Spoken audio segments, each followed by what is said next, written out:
Ceylan Park'ta. Ha, şimdi daha istiyorum. Siyah böyle de buradakiler topluyor.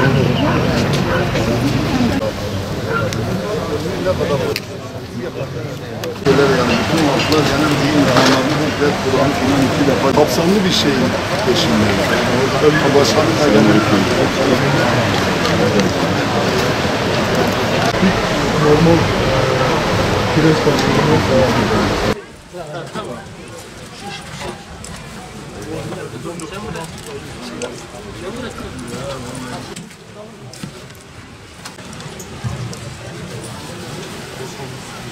Başkanım gel.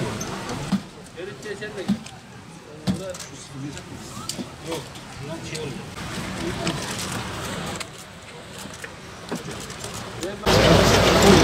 Zemin.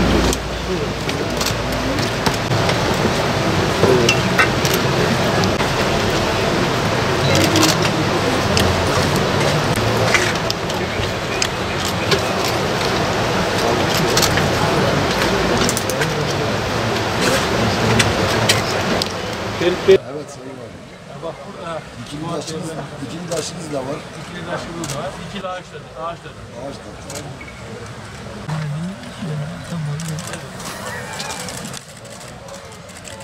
Urfa deyince akla ilk gelen yer Balıklıgöl, Halilurrahman. Bu 4 etaplı bir çalışma. 1 yıllık bir süreç olduğu için de belki uzun bir zaman görülebilir. Hem Platon hassasiyeti, hem tarihi mekan, hem sit alan olması hasebiyle. Ama geç olsun güç olmasın, hamdolsun inşallah Urfa'nın önemli bir günü olan 11 Nisan'da burası inşallah hizmete açılacak.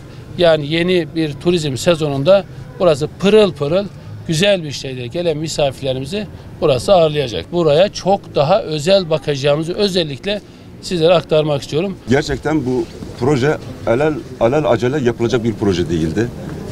Çok teknik bir projeydi. Su havzası olması nedeniyle, Balıklıgöl olması nedeniyle birçok aşamadan geçmesi gerekiyordu. Biraz da bu projenin aslında gecikmesinin sebepleri bundan dolayıydı. Tabii Halilurrahman Gölü bizim için çok önemli, İslam alemi için çok önemli.